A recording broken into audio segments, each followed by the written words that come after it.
Breaking news చూస్తున్నాం. BRS అధినేత కేసీఆర్ కీలక వ్యాఖ్యలు చేశారు. రాబోయే రోజుల్లో బీఆర్ఎస్ తే అధికారం అంటూ జోస్యం చెప్పారు. సింగిల్ గా అధికారంలోకి వస్తాం, బెల్లమున్న దగ్గరకు ఈగలు వస్తాయంటూ కూడా ఈ సందర్భంగా కేసీఆర్ కీలక వ్యాఖ్యలు చేశారు. అలానే సిరి సంపదలు ఉన్న తెలంగాణను దోచుకోవడానికి కొందరు సిద్ధంగా ఉన్నారంటూ కూడా ఆయన వ్యాఖ్యానించారు. 10 ఏళ్లు తెలంగాణలో ఎటువంటి ఇబ్బందులు లేవని, ఇప్పుడు సమస్యల వలయంలో తెలంగాణ చిక్కుకుంది అంటూ కూడా కేసీఆర్ కీలక వ్యాఖ్యలు చేశాడు. ఆనాడు మోదీ నా మెడపై కత్తి పెట్టినా తెలంగాణ కోసం నేను ఎక్కడా వెనుకడుగు వేయలేదంటూ కూడా గుర్తు చేశారు కేసీఆర్.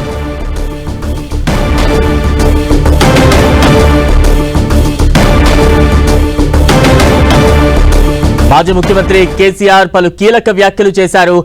దీనికి సంబంధించిన బ్రేకింగ్ న్యూస్ చూస్తూ ఉన్నాం. బీఆర్ఎస్ అధినేత కేసీఆర్ కీలక వ్యాఖ్యలు చేశారు. రాబోయే రోజుల్లో బీఆర్ఎస్ తే అధికారం అంటూ కూడా ఆయన జోస్యం చెప్పారు. సింగిల్ గా అధికారంలోకి వస్తాం, బెల్లమున్న దగ్గరకు ఈగలు వస్తాయంటూ కూడా ఆయన ఈ సందర్భంగా కొన్ని వ్యాఖ్యలు చేశారు. అలానే సిరి సంపదలు ఉన్న తెలంగాణను దోచుకోవడానికి కొందరు సిద్ధంగా ఉన్నారని, 10 ఏళ్లు తెలంగాణలో ఎటువంటి ఇబ్బందులు లేవని, ఇప్పుడు సమస్యల వలయంగా మారింది అంటూ కూడా ఆయన సందర్భంగా చేసిన వ్యాఖ్యలను మనం ఇక్కడ చూడొచ్చు. ఆనాడు మోదీ నా మెడపై కత్తి పెట్టినా తెలంగాణ కోసం నేను ఎక్కడా వెనుకడుగు వేయలేదంటూ కూడా కేసీఆర్ ఈ సందర్భంగా గుర్తు చేసుకున్నారు. దానికి సంబంధించిన బిగ్ బ్రేకింగ్ న్యూస్ చూస్తూ ఉన్నాం. 10 ఏళ్లు తెలంగాణలో ఎటువంటి సమస్యలు లేవు, అయితే ఇప్పుడు ఒక సమస్యల వలయంలో తెలంగాణ చిక్కుకుంది అంటూ కూడా కేసీఆర్ చాలా కీలక వ్యాఖ్యలు చేశారు.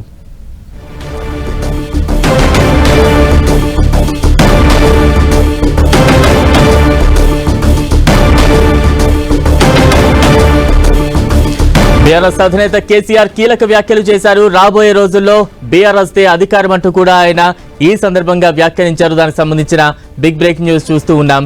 సింగిల్ గా మరోసారి అధికారంలోకి వస్తామంటూ కూడా ఒక ధీమాను వ్యక్తం చేసిన పరిస్థితి మనం చూస్తూ ఉన్నాం. బెల్లమున్న దగ్గరకు ఈగలు వస్తాయంటూ కూడా ఈ సందర్భంగా కేసీఆర్ వ్యాఖ్యలు చేశారు. బీఆర్ఎస్ అధినేత కేసీఆర్ పలు కీలక వ్యాఖ్యలు చేశారు. దానికి సంబంధించిన అప్డేట్స్ మనం చూస్తూ ఉన్నాం. రాబోయే రోజుల్లో బీఆర్ఎస్ తే ఖచ్చితంగా అధికారంలోకి వస్తుంది అంటూ కూడా చెప్పారు. అయితే 10 ఏళ్లలో తెలంగాణలో ఎటువంటి ఇబ్బందులు లేవని ఆయన సందర్భంగా ఒక్కసారి స్పష్టంగా చెప్తూ ఉన్నారు.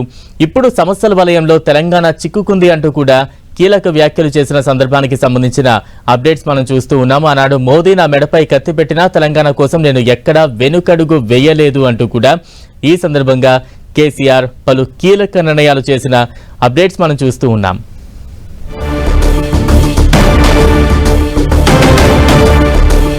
బీఆర్ఎస్ అధినేత కేసీఆర్ పలు కీలక వ్యాఖ్యలు చేశారు. తాజా అప్డేట్స్ అందించేందుకు మా ప్రతినిధి కరుణాకర్ సిద్ధంగా ఉన్నారు. కరుణాకర్, బలరాం, కాసేపటి క్రితం పెద్దపల్లి జిల్లా బీఆర్ఎస్ పార్టీ నేతలతో మాజీ సీఎం బీఆర్ఎస్ అధినేత కేసీఆర్ ప్రత్యేకంగా సమావేశమయ్యారు. మాజీ ఎమ్మెల్యే కోరుకంటి చందర్ గోదావరి కని నుంచి ఎర్రవల్లి వరకు ప్రత్యేకంగా గోదావరి కన్నీటి గోస పేరిట పాదయాత్ర చేశారు. ఆ పాదయాత్ర ఈ రోజుతో ముగిసింది. ఈ నేపథ్యంలో కేసీఆర్ ని కలిశారు. ఈ సందర్భంగా బీఆర్ఎస్ నేతలను ఉద్దేశించి కేసీఆర్ కీలక వ్యాఖ్యలు చేశారు. వచ్చే రోజులన్నీ కూడా ఇక బీఆర్ఎస్ పార్టీవే. వచ్చే ఎన్నికల్లో బీఆర్ఎస్ పార్టీ సింగిల్ గా తన బలంతోనే ఖచ్చితంగా అధికారంలోకి వస్తుందని చెప్పి కేసీఆర్ మరోసారి ధీమా వ్యక్తం చేశారు. బెల్లమున్న చోటనే ఈగలు వాళ్తాయని చెప్పి తెలంగాణను పూర్తి సిరి సంపదలతో తాము బీఆర్ఎస్ ప్రభుత్వంలో తయారు చేసిన తర్వాత ఇప్పుడు కాంగ్రెస్ పార్టీ దోచుకోవడానికి ఇప్పుడు సిద్ధంగా వచ్చింది, అధికారంలోకి వచ్చిందని చెప్పి కేసీఆర్ కాంగ్రెస్ పార్టీపై తీవ్రస్థాయిలో విరుచుకోబడిన పరిస్థితిని మనం చూస్తున్నాం. ప్రధాని మోడీ గతంలో తన మెడపై కత్తి పెట్టినా కూడా తెలంగాణ ప్రయోజనాల కోసం, తెలంగాణ అభివృద్ధి కోసం ఎక్కడా ఒక్క అడుగు కూడా వెనక్కి వేయలేదని చెప్పి కూడా కేసీఆర్ ఈ సందర్భంగా వ్యాఖ్యానించిన పరిస్థితిని మనం చూస్తున్నాం. కాబట్టి కాంగ్రెస్ పార్టీ ఇచ్చిన హామీల్లో, ఎన్నికల సమయంలో ఇచ్చిన ఏ ఒక్క హామీని కూడా అమలు చేయలేదు. కానీ బీఆర్ఎస్ పార్టీ 10 ఏళ్ల పాలనలో ప్రతి అంశంలో కూడా, ప్రతి అభివృద్ధి సంక్షేమం విషయంలో చెప్పిన దానికంటే ఎక్కువే చేశామని చెప్పి కూడా బీఆర్ఎస్ అధినేత కేసీఆర్ బీఆర్ఎస్ పార్టీ నేతలను ఉద్దేశించి చెప్పిన పరిస్థితిని మనం చూస్తున్నాం. మొత్తం మీద మరోసారి బీఆర్ఎస్ పార్టీ నేతల్లో కింద ధైర్యం తెచ్చే ప్రయత్నం చేశారు కేసీఆర్ అని చెప్పవచ్చు. ఎందుకంటే సింగిల్ గానే వచ్చే, ఎవరితో పొత్తు లేకుండానే వచ్చే ఎన్నికల్లో ఖచ్చితంగా మళ్ళీ బీఆర్ఎస్ పార్టీ అధికారంలోకి వస్తుంది అంటూ ఎటువంటి సందేహం లేదు. ఎందుకంటే ఆయన ఆంధ్రప్రదేశ్ ఉదాహరణ కూడా చెప్పినట్టు తెలుస్తుంది. అందులో ప్రధానంగా చంద్రబాబు, ఇప్పుడు ఆంధ్రప్రదేశ్ సీఎం చంద్రబాబు కూటమి సహాయం లేకపోతే ఆయన అధికారంలోకి వచ్చేవారు కాదు. కానీ తెలంగాణలో పరిస్థితి వేరు. వచ్చే ఎన్నికల్లో ఖచ్చితంగా బీఆర్ఎస్ పార్టీ ఎవరి సహాయం లేకుండా సింగిల్ గానే అధికారం చేజిక్కించుకుంటుంది. భారీ మెజారిటీతో గెలవడం ఖాయం. మళ్ళీ అధికారం బీఆర్ఎస్ పార్టీది అని చెప్పి కేసీఆర్ ధీమా వ్యక్తం చేస్తూ కీలక వ్యాఖ్యలు చేసిన పరిస్థితిని మనం చూస్తున్నాం. బలరాం, కన్నాకర్, అంటే కేసీఆర్ వ్యాఖ్యలకు రాజకీయంగా ఎటువంటి ప్రాధాన్యత సంతరించుకుంది? ఇప్పటికే ఇటు బీజేపీ మీద కావచ్చు, మరోవైపు పరోక్షంగా కాంగ్రెస్ మీద కావచ్చు కొన్ని ఆయన విమర్శనాస్త్రాలు సంధించిన సిచ్యువేషన్ మనం చూస్తూ ఉన్నాం. ఆయా పార్టీలు ఏ రకంగా రియాక్ట్ అయ్యే ఛాన్సెస్ కూడా ఉన్నాయి. మరోవైపు ఈ వ్యాఖ్యలతో పార్టీ కేడర్లో ఎటువంటి ఒక జోష్ కనిపిస్తూ ఉంది?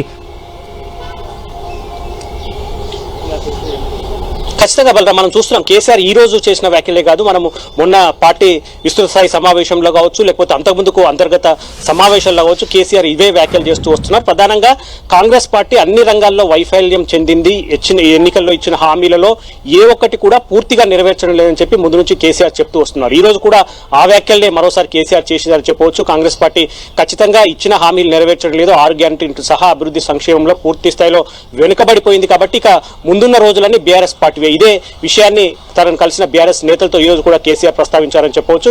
కాబట్టి వచ్చే ఎన్నికల్లో అధికారం తమదే అని చెప్పి ముందు నుంచి కూడా బీఆర్ఎస్ నేతలు ఎవరైతే గత అసెంబ్లీ ఎన్నికల్లో కావచ్చు, లోక్సభ ఎన్నికల్లో కావచ్చు, ఓటమి తర్వాత పూర్తి స్థాయిలో నైరాశ్యంలో కూరుకుపోయిన బీఆర్ఎస్ శ్రేణులందరిలో కొంత ఉత్సాహం తీసుకొచ్చే ప్రయత్నం ముందు నుంచి కేసీఆర్ చేస్తున్నారు. అందులో భాగంగా ఈ రోజు పెద్దపల్లి జిల్లాకు సంబంధించిన బీఆర్ఎస్ నేతలు కలిసిన సందర్భంగా కూడా మరోసారి ఇదే ధీమాను వ్యక్తం చేసి వారిలో ధైర్యం నింపే ప్రయత్నం చేశారు. ఖచ్చితంగా సింగిల్ గానే వచ్చే ఎన్నికల్లో బీఆర్ఎస్ పార్టీ పోటీ చేసి భారీ మెజారిటీతో గెలుస్తుంది. ఖచ్చితంగా ఒక్క నిమిషం మీరు హోల్డ్లో ఉండండి. బీఆర్ఎస్ అధినేత కేసీఆర్ ఏం మాట్లాడారు ఆ వ్యాఖ్యలకు సంబంధించి ఒకసారి బయట ఇప్పుడు చూద్దాం.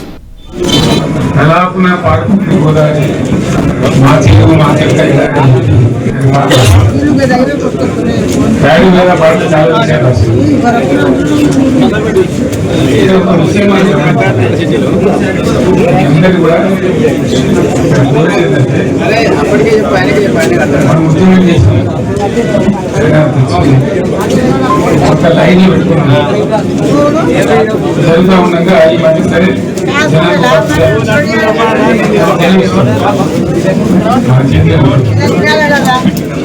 వేరే ప్రభుత్వం ఏం జరుగుతుందో లోకం దాని గురించి ప్రధానమైన సమస్య కలాపున పాల్గొంది గోదావరి మా చెరువు మా చెక్క ప్యాడీ మీద పడితే చాలా విషయం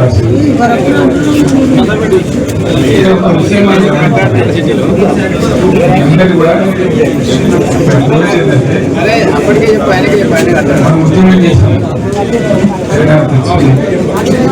ఒక లైన్ పెట్టుకున్నాం జరుగుతూ ఉండగా ఈ మధ్య సరే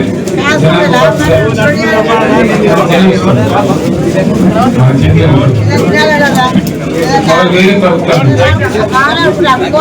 ఏం జరుగుతుందో లోకం దాని గురించి ప్రధానమైన సమస్య కలాపున రైట్. ప్రస్తుతం చూసాం కదా బీఆర్ఎస్ అధినేత కేసీఆర్ పార్టీ నేతలను ఉద్దేశించి పలు కీలక వ్యాఖ్యలు చేశారు. ఇక తాజా అప్డేట్స్ అందించేందుకు మా ప్రతినిధి కరుణాకర్ సిద్ధంగా ఉన్నారు. కరుణాకర్, ఎలా అర్థం చేసుకోవాలి ఈ వ్యాఖ్యల్ని? అంటే ఇప్పటికిప్పుడు ఎన్నికలు అయితే లేవు, ఎన్నికలు జరిగి కూడా మొన్నటికి మొన్న సంవత్సరమే కంప్లీట్ అవుతోంది. ఈలోపే ఎందుకు ఇటువంటి ఒక మెసేజ్ ప్రజల్లోకి పంపుతున్నారు? ఖచ్చితంగా మనమే అధికారంలోకి వస్తామంటూ కూడా. దీని ద్వారా పార్టీ కేడర్లో ఎటువంటి ఉత్సాహం కనిపిస్తూ ఉంది?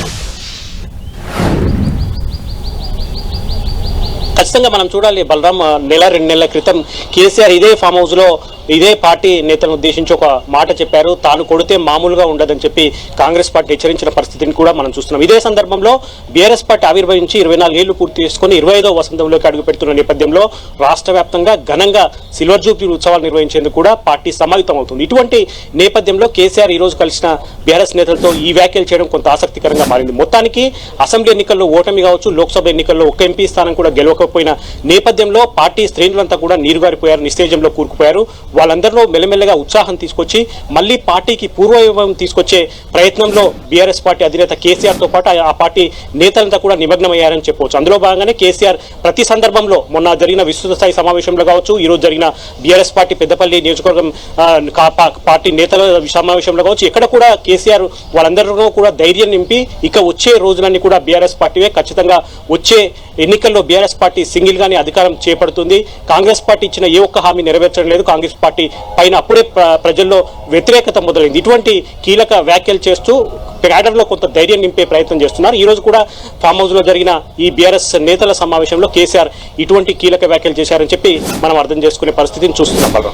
అంటే కరుణాకర్, 10 ఏళ్లలో తెలంగాణలో ఎటువంటి ఇబ్బందులు లేవు, ప్రస్తుతం అయితే సమస్యల వలయంలో తెలంగాణ చిక్కుకుంది అంటూ కూడా ఈ వ్యాఖ్యలు కూడా మనం చూస్తూ ఉన్నాం. అంటే ఎటువంటి ఇబ్బందులు ఎదుర్కొంటుంది ఆయన అక్కడ ప్రస్తావిస్తూ ఉన్నారు. మరోవైపు క్యాడర్ కావచ్చు, ప్రజల్లో కావచ్చు ఎటువంటి మెసేజ్ పంపిస్తున్నారు, మరోవైపు పార్టీ క్యాడర్ ఏ రకంగా వీటిని తిప్పికొట్టాలి, దీనికి సంబంధించి ఏమైనా చెప్పే ప్రయత్నం చేశారా?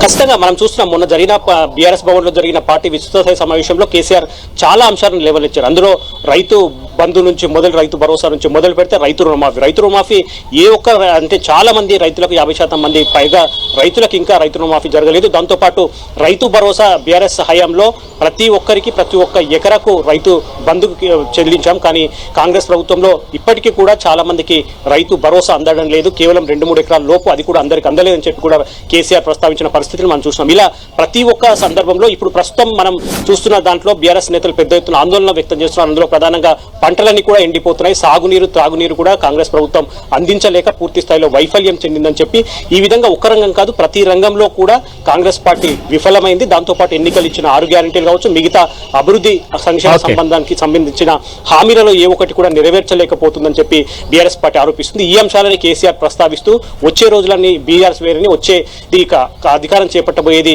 బీఆర్ఎస్ పార్టీ అని చెప్పి ధీమా వ్యక్తం చేస్తూ క్యాడర్లో ధైర్యం నింపుతున్న పరిస్థితిని మనం చూస్తున్నాం. రైట్, థాంక్యూ కనక.